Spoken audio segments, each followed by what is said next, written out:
হ্যাঁ এভরিওয়ান, আসসালামু আলাইকুম। কেমন আছেন সবাই? যাইতেছি ব্রহ্মপুত্র নদীতে গোসল করতে। গ্রামে আসলে নদীতে গোসল না করলে হয় না।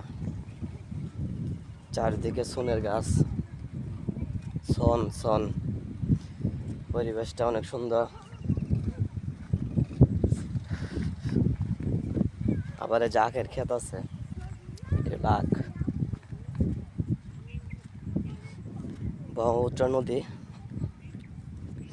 নদীতে গোসল করতে মজা আলাদা। নদীতে অনেক পানি, তাই ভাবলাম একটু যাই নদীতে গোসল করতে। ভালো লাগবো, মনটা শীতল থাকবে, পরিবেশটা অনেক ভালো। ভিডিওটা ভালো লাগলে অবশ্যই শেয়ার করবেন। সামনে নদী।